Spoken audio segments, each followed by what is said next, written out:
pujilah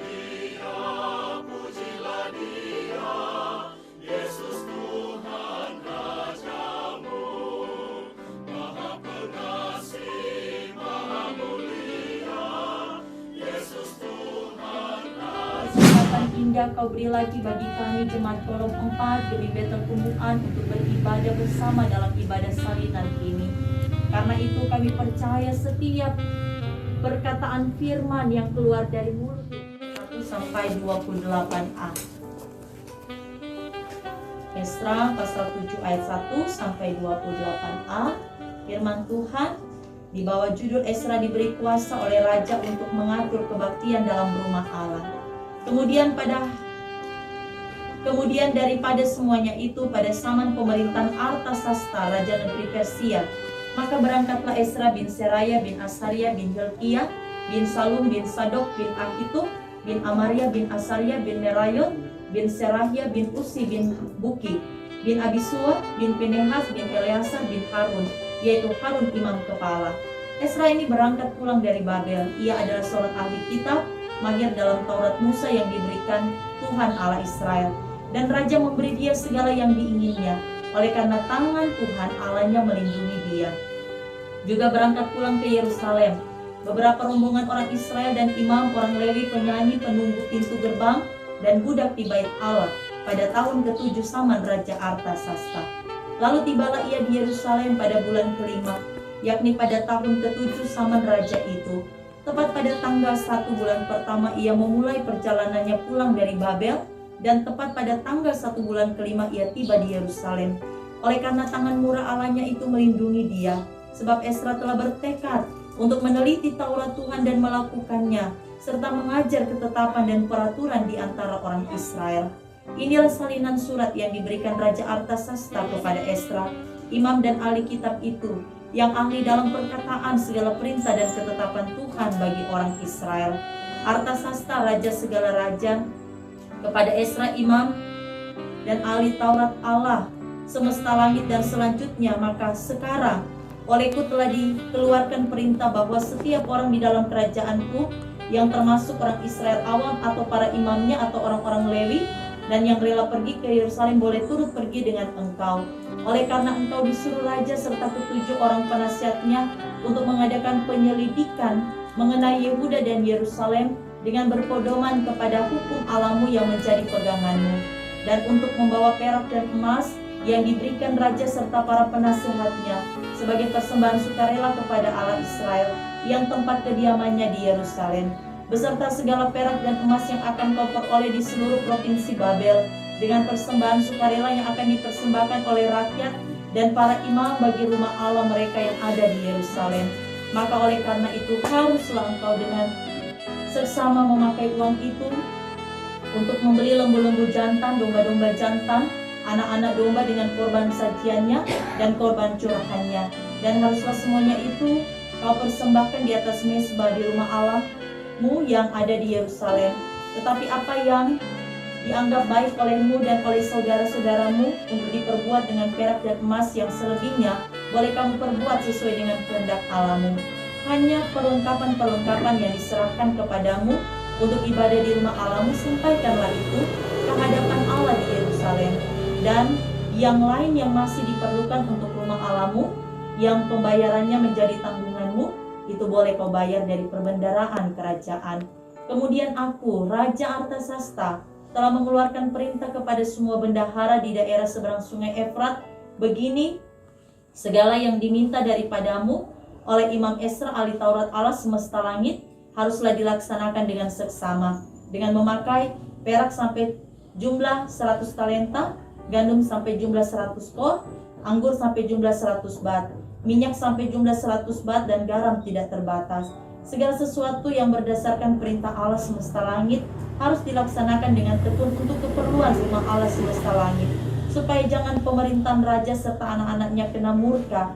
Lagi pula kamu beritahukan kepadamu bahwa tidaklah sah bila para imam, orang Lewi, penyanyi, penunggu pintu gerbang, budak di bait Allah, dan para hamba rumah Allah dikenakan pajak, upeti atau bea.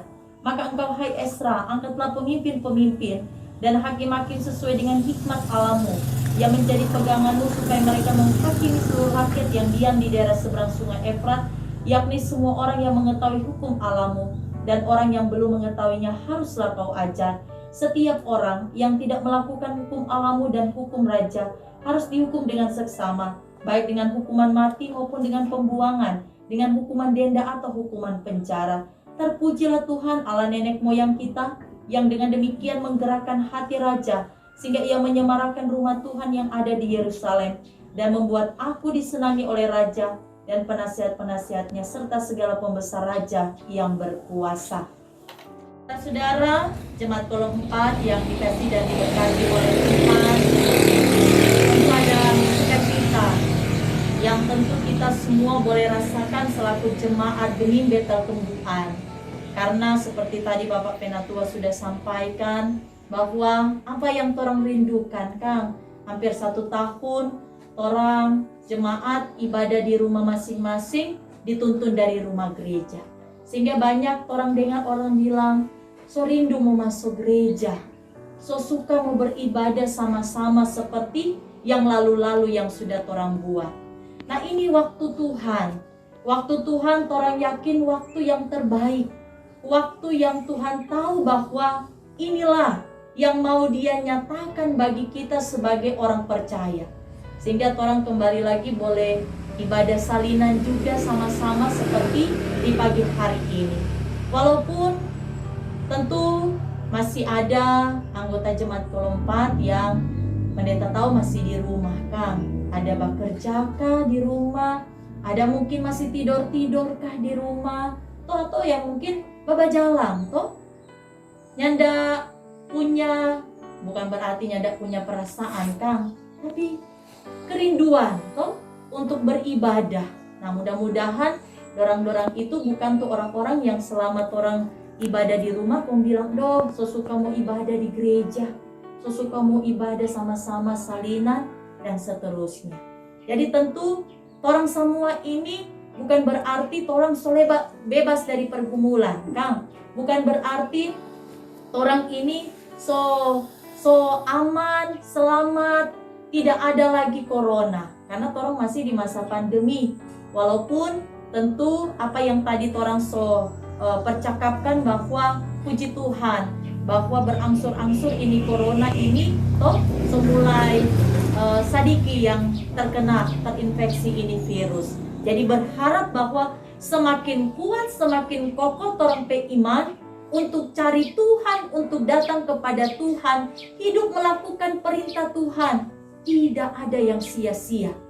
Iman yang kita bangun untuk mau setia kepada Tuhan. Nah, karena itu kalau orang datang di sini sehat-sehat, orang masih dengan protokol kesehatan, tentu orang yakin selamat juga kita, sehat juga kita ketika kita akan kembali pulang dan beraktivitas di minggu ini dan seterusnya. Nah, saudara-saudaraku, firman Tuhan di saat ini tema perenungan sinergi pemerintah dan gereja dalam pelayanan. Ya, memang dalam kehidupan ini tentu orang semua mesti hidup berdampingan, mesti ada tolong menolong, sebagaimana dalam kitab Roma bilang bahwa pemerintah itu adalah hamba Tuhan. Jadi artinya orang juga mesti bersinergi, bagaimana kita membangun kehidupan pelayanan dalam gereja, pelayanan di tengah masyarakat, karena orang jemaat bagian juga dari masyarakat yang ada. Nah, belajar dari kisah Imam Ezra. Jadi kalau kita baca di ayat yang ke-6 di sini jelas Ezra ini dia seorang imam, dia ahli kitab, dia mahir dalam Taurat Musa yang diberikan Tuhan Allah Israel. Dan atas apa yang dia nyatakan dalam kehidupan keberimanannya, maka Tuhan melindungi dia. Tangan Tuhan menyertai dia. Sehingga Raja Artasasta, Raja Persia, memberi apa yang diinginkan oleh seorang Imam Ezra. Jadi tentu dalam ketaatan ada berkat Tuhan sediakan.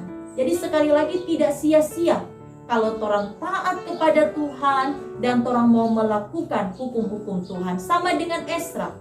hidupnya diberkati Tuhan. Bahkan kalau orang baca keseluruhan pasal 7 ini menceritakan bagaimana Ezra ini diberikan kuasa oleh Raja Artasasta untuk mengatur kebaktian dalam rumah Allah di Yerusalem. Jadi Ezra dia punya kerinduan mau pulang kembali di Yerusalem karena dia bagian juga dari umat Israel yang dibuang di Babel. Nah, dalam kondisi demikian, seorang Ezra tetap taat, dia baca firman sehingga dia ahli kitab Taurat Tuhan. Jadi dia baca firman, dia mendapatkan kekuatan bahwa Allah akan menolong dia dan umat Israel. Dia punya kerinduan untuk kembali ke Yerusalem membangun itu bait Allah. Tetapi bukan cuma sekedar membangun rumah Allah yang besar, yang megah, yang mewah, tapi juga bagaimana menata pelayanan dalam peribadatan di rumah Allah. Jadi bukan asal-asal. Orang yang penting sudah bangun gereja, terserah. Mau datang kapan saja, mau ibadah, program-program orang yang tidak backing. Jadi artinya tidak ada tanggung jawab iman untuk menata pelayanan supaya dalam penataan yang teratur, yang dibarengi dengan tanggung jawab, apakah hamba-hamba Tuhan, pelayan khusus, apakah juga jemaat, maka kita percaya bahwa ketika ada sinergi, hubungan yang baik, kerjasama yang baik, maka sesuatu yang mungkin sulit menurut kita manusia, tetapi tidak ada yang sulit, tidak ada yang mustahil di hadapan Tuhan. Nah, Ezra akhirnya di sini dikatakan bahwa di pasal 7 ayat 1 ini, kemudian daripada semuanya itu, pada zaman pemerintahan Artasasta Raja Negeri Persia, berangkatlah Ezra bin Seraya dan seterusnya. Jadi dia berangkat bersama-sama dengan rombongan para pemuka-pemuka Yahudi, pemimpin-pemimpin Yahudi, yang dimana di dalamnya ada imam, orang Lewi, penyanyi, penunggu pintu gerbang, dan budak di bait Allah. Jadi Ezra dan rombongan ini kembali ke Yerusalem.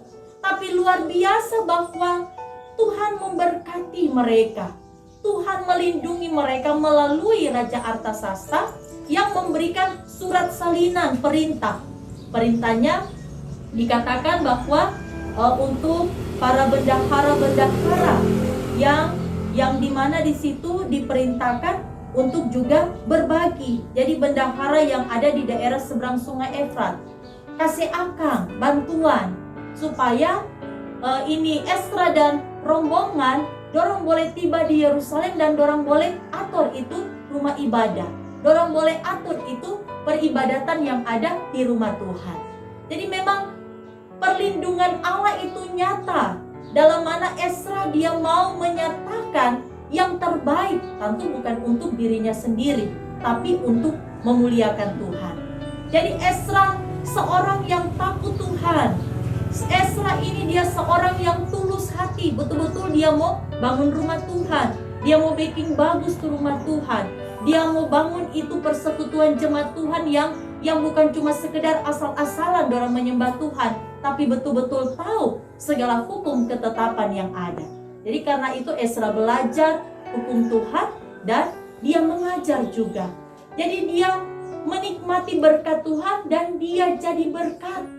Mengajar umat Israel supaya dorang tahu hal-hal apa saja yang harus mereka lakukan sebagai kewajiban sebagai umat pilihan Allah. Jadi Tuhan menyertai Ezra. Tuhan buat berhasil apa yang dia lakukan karena dia seorang yang tetap pada komitmen, tetap pada prinsip hidup sebagai orang percaya, sebagai hamba Allah yang mau melayani Allah. Tetap dalam integritas apa yang dia yakini, tidak mudah digoyahkan walaupun dia ada di Persia waktu itu, di istana raja. Kalau mau pikir apa tuh nggak ada di istana? Pasti banyak toh, semua yang dia butuhkan pasti ada. Tapi dia tidak mau terus ada di zona yang aman, yang nyaman, tapi dia mau keluar menyatakan iman dengan berani, supaya dalam segala sesuatu juga umat Tuhan boleh menikmati janji berkat dari Tuhan. Nah, atas segala perlindungan Tuhan, atas segala penyertaan dan pertolongan Tuhan, yang dimana telah memakai Raja Artasasta menolong dia dan umat Israel untuk bangun bait Allah, maka ini Ezra tidak lupa bersyukur kepada Tuhan. Ayat 27, terpujilah Tuhan Allah nenek moyang kita, yang dengan demikian menggerakkan hati raja, sehingga ia menyemarakan rumah Tuhan yang ada di Yerusalem. Jangan lupa orang bersyukur. Kalau orang tak baik, kalau orang ada sehat, kalau orang perencana-rencana Tuhan berkati. Martu bersyukur bukan nanti di saat-saat yang baik, dalam segala hal. Orang bersyukur, orang dimampukan untuk ada sebagaimana kita ada sekarang ini. Jadi memuji Tuhan, bersyukur kepada Tuhan, respons iman kita juga untuk menjawab apa yang sudah Tuhan buat selama ini dalam kehidupan kita. Karena itu juga belajar dari firman Tuhan ini, semua kita terpanggil, mau tua, mau muda, pelayan khusus, jemaat Tuhan. Bagaimana orang bangun kehidupan yang bersinergi satu sama lain, yang saling membantu, saling menguatkan, saling menopang.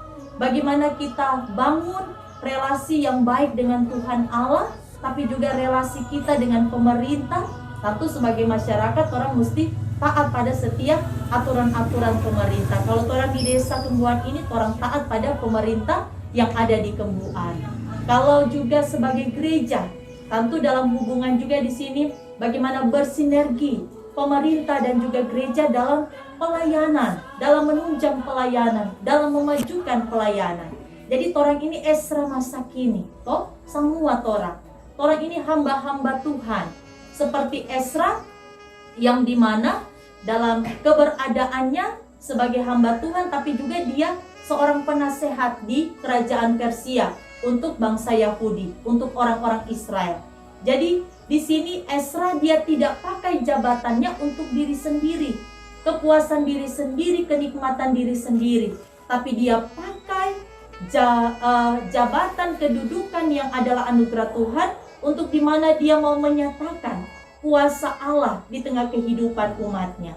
Nah, karena itu orang juga jemaat mesti demikian.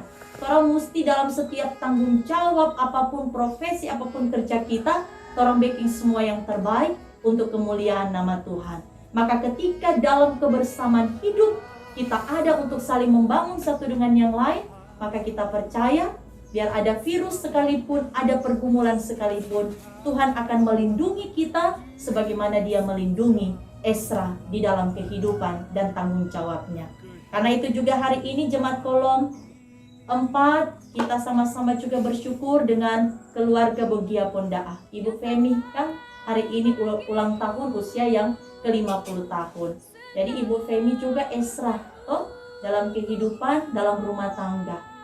Siapa tahu berikut ajak itu suami datang ibadah karena bikin pengaruh yang baik, yang positif, pengaruh yang dapat membawa juga keluarga kita menikmati perlindungan dan berkat Tuhan. Anak-anak, cucu-cucu bawa datang beribadah. Jadi orang wujud rasa syukur, orang topang itu pelayanan. Orang jangan cuma bilang-bilang suka mau ibadah, setelah ada kesempatan orang tidak datang. Itu contoh Jadi pendeta percaya di umur 50 tahun Ibu Femi Pondaah akan menikmati perlindungan Tuhan, berkat-berkat Tuhan, kesehatan, hikmat sebagai istri, sebagai ibu, sebagai oma. Sehingga juga baik keluarga Bogia Pondaah tapi juga orang semua yakin bahwa kalau Tuhan membawa kita sampai detik ini menikmati kehidupan, maka Tuhan Allah kita di dalam Yesus Kristus dan di dalam Roh Kudus, Dia pun sanggup menyertai orang semua ini dan untuk selamanya. Amin. Dan kiranya Allah sumber segala berkat di dalam Yesus Kristus dan melalui kuasa Roh Kudus akan terus memenuhi kamu dengan sukacita dan damai sejahteranya dari sekarang dan sampai selama-lamanya. Amin.